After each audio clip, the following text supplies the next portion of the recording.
Welcome to the College of Health Sciences session for the main event. My name is Nyla Dorwell and I'm the advising coordinator for the College of Health Sciences. That means everything related to your academic continuance would go through me, which means classes that you need to schedule or any assistance I can provide. The first thing I'd like to show you is where to find our website. So there are two ways you can find the website. The first one would be to tap into the uafs.edu, which is our homepage, and then under academics, you would click on health sciences. There you see it. Or you can just type in health.uafs.edu and you will see under programs and degrees, it will show you the degrees we currently offer in this college. We also have advising/resources, which contains all of our application packets and more information about the program.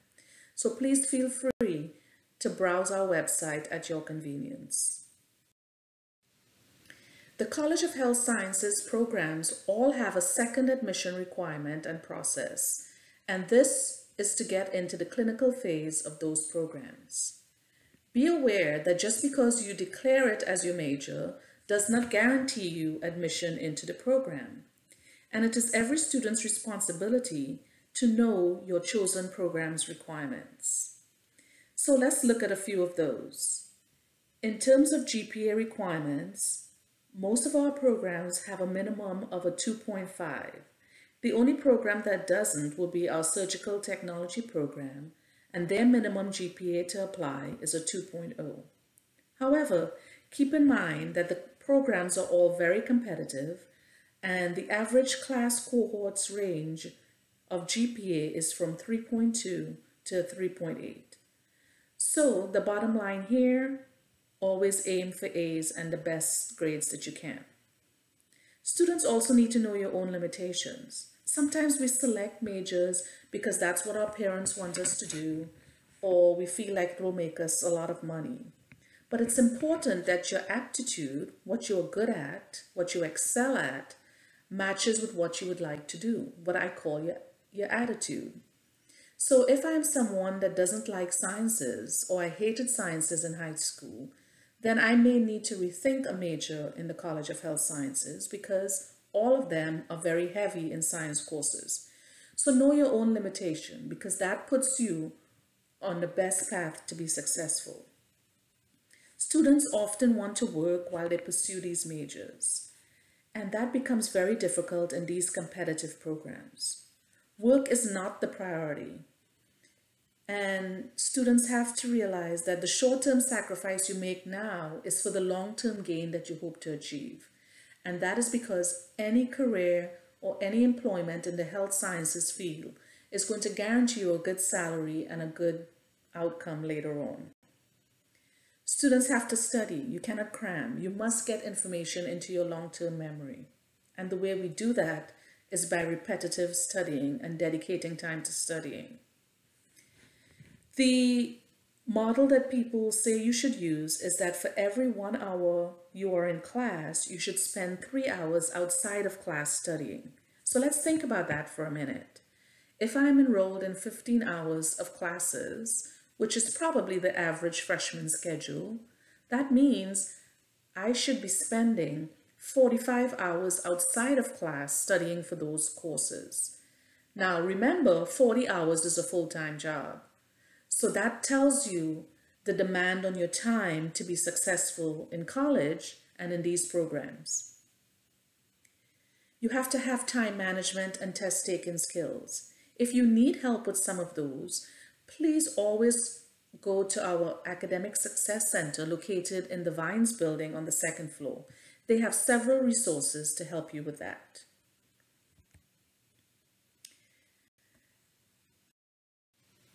This College of Health Sciences also has a grading scale that's different from most other colleges.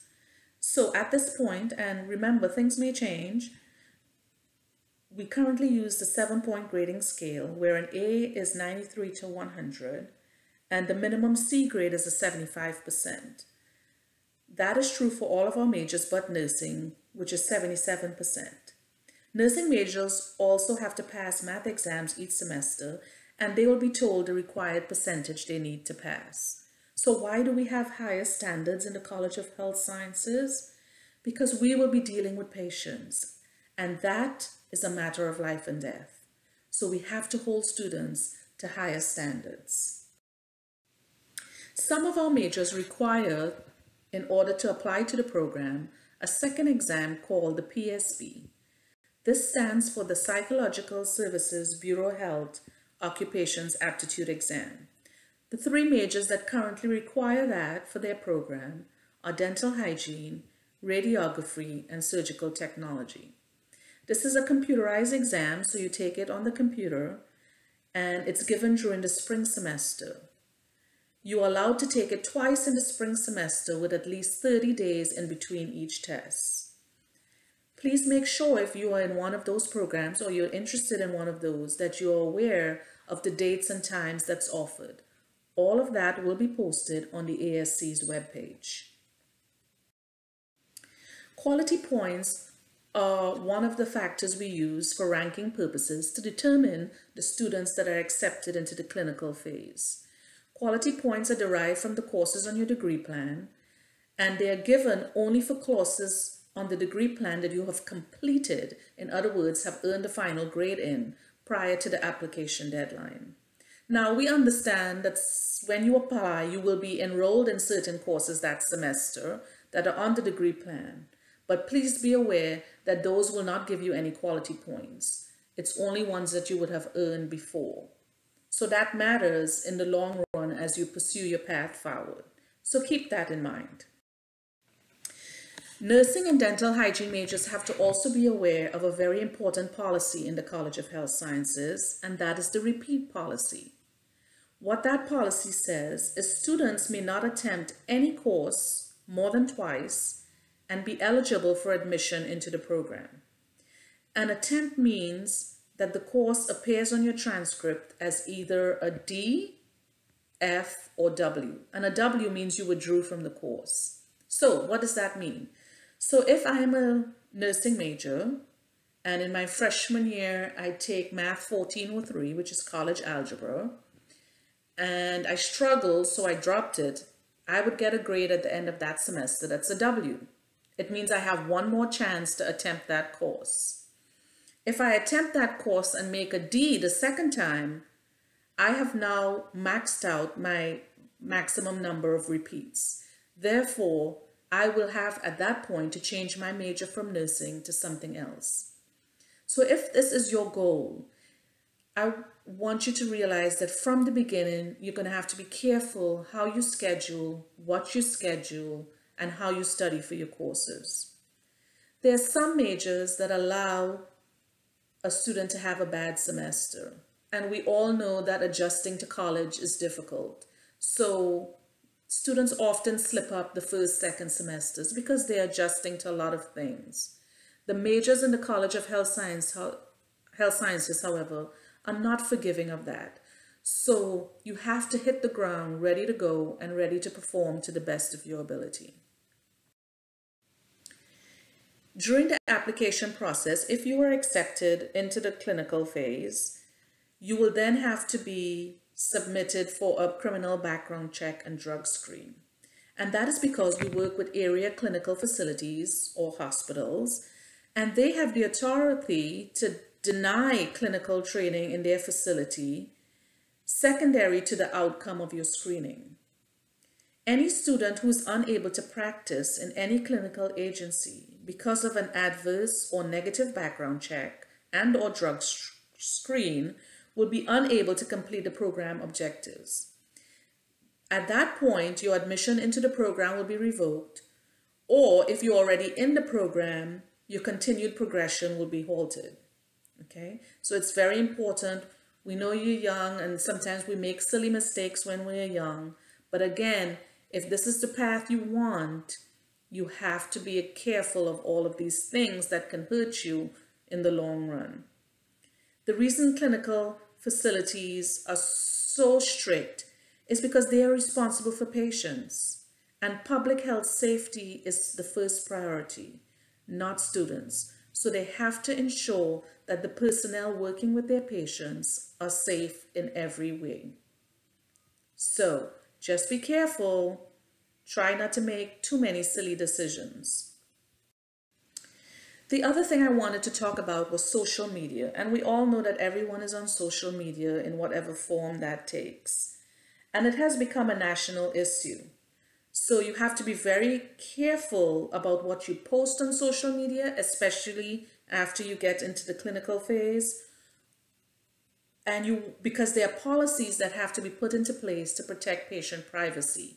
So you cannot share on Facebook an incident that happened in the hospital. That would be grounds for you to be dismissed from the program very, very easily.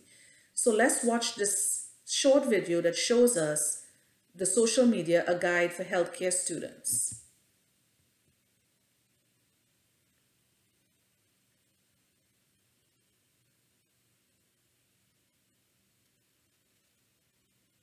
Today, we live in a global community connected through the exchange and creation of content. This World Wide Web contains a number of different blogs, forums, and content communities. Twitter, Facebook, Instagram, and LinkedIn. There are so many options available to connect with others, but how does one strike a balance between their professional and social life? With about 93% of healthcare students being active users of social media, it is important to understand the standards put in place for healthcare students globally and what you should and shouldn't be doing online. Here are 4 easy steps on how to manage your social media profile. Step 1. Keep it clean. We all know how to behave during a consultation or interview, but how much of the information on your social media profile would you be comfortable discussing with your future employer or patient? Well, with a few mouse clicks, it's easy for anyone to access information online, as everything is available and difficult to remove. Once you post it out there, there's no taking it back. That being said, employers tend to search social media to screen potential job candidates and monitor their employees' presence online, so it's very important that you know what's out there. The best way to find out is to Google yourself and make sure that you're happy. But if you're not, do something about it. The internet often provides a false sense of anonymity, which can lead to the publication of unprofessional content and give rise to the question as to whether a patient's health is in capable hands. What you've liked, commented on, shared, or posted in the past can easily be found, and following inappropriate pages or posting comments of a bigoted or extreme nature are often what gets students into trouble. Excessive drinking, partying, or even illegal behavior can also be seen. Furthermore, questionable materials such as challenging behavior towards clinical teachers, plagiarism, sexualized content, and commentary on sensitive topics such as employment, political affiliation, religion, and other individuals can stay online for nearly an eternity. The results of such actions may compromise your virtue as a professional and destroy any value of counseling, as you may be seen as hypocritical. With so much at stake, be careful about what you post before it comes back to haunt you. If you have had a slip of judgment and want to remove an embarrassing photo or damaging post, your best bet would be to contact the webmaster of the site. They, however, have no obligation to delete it, and therefore it is important to slow down and think carefully before posting anything. Remember, everything can be traced back to you, and even if you're conscientious of what you post online and display healthy behaviors, a great amount of personal information that you might not want known can be derived from small, insignificant things such as your location and pictures. This is why it is greatly recommended that students and professionals alike keep their professional and personal profiles separate. Creating a relationship with your patient outside of work can compromise the medical care provided if not done properly, and it is advised that a social networking relationship not be encouraged unless there is a professional networking site in place. You don't have to sacrifice freedom of expression for professionalism. Just make sure what you choose to upload will be okay for others to see. In the end, your approach to social media and the way you manage it is completely up to you. But whatever you end up choosing, remember one basic rule: keep it clean. Step 2. It's all about security. Aside from keeping a clean profile, it is important that you have the appropriate privacy settings set up to a level that you're comfortable with. With today's social networking sites,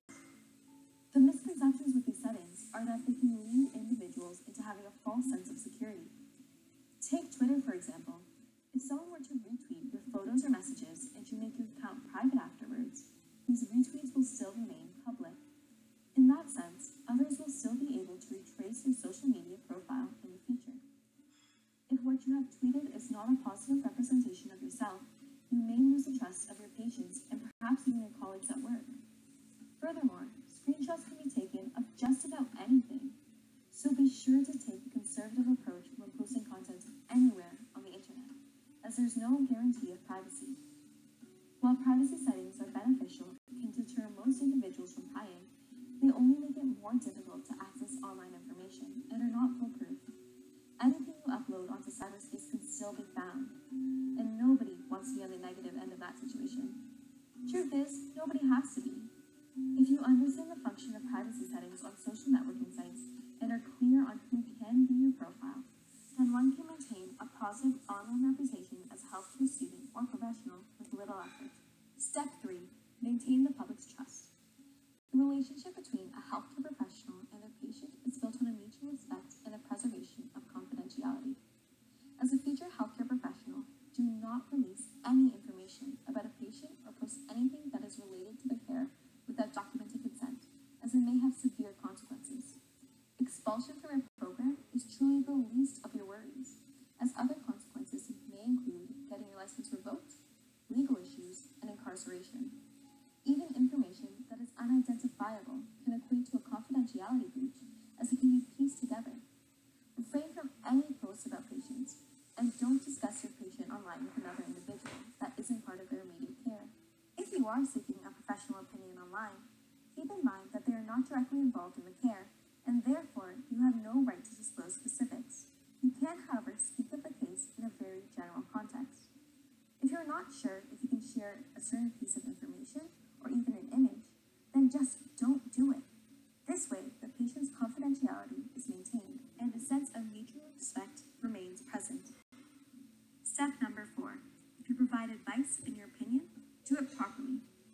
Social media is actually an incredibly useful tool in establishing global networks, facilitating patient access to services, and providing thoughtful public health and policy discussions. Today, people with chronic conditions can seek out information through online resources and speak to individuals in similar situations, allowing them to take a more active role in healthcare decisions. As a student, you may be on the receiving end of some of these inquiries from friends, family, or even the general public seeking advice. Many are under the misconception that as a professional in training, you're qualified to answer their questions. Fact of the matter is, you're really not. You should try to avoid this type of communication as much as possible. If you choose to partake in online discussions, here's some simple advice on how to keep yourself in the clear, legally and ethically. When online, make sure you identify yourself authentically to the public. Be upfront with who you are and what qualifications you have, so you're not misrepresenting yourself as an experienced veteran. Always provide accurate, up-to-date, factual information which is clinically proven.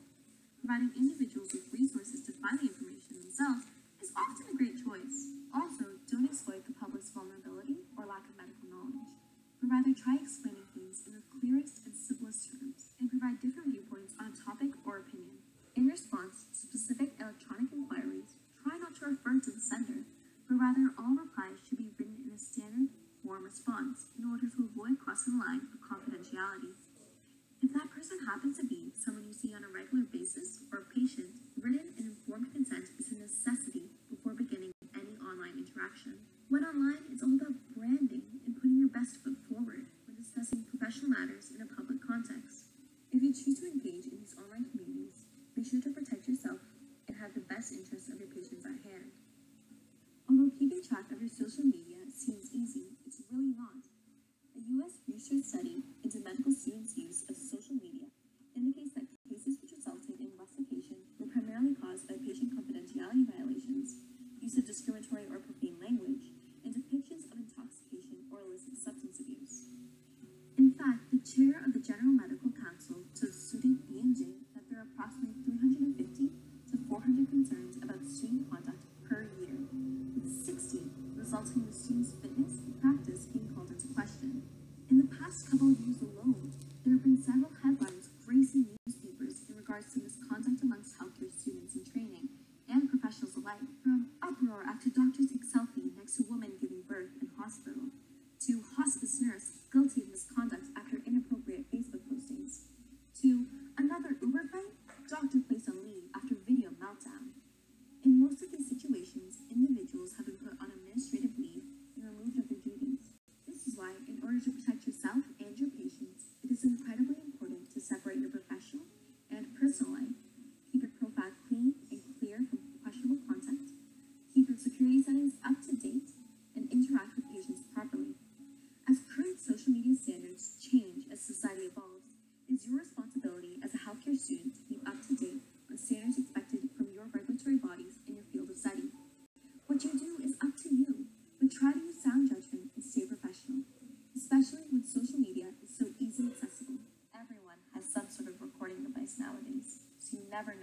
who could be watching.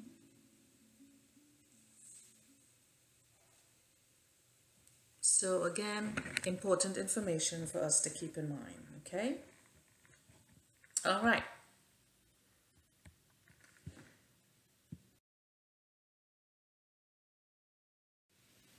So, after viewing this PowerPoint, if you have any questions, please feel free to email me. My email is my first name, NYLA, period, DARBEAU @uafs.edu. I hope you have a great day today, and welcome to the Lion Pride at UAFS.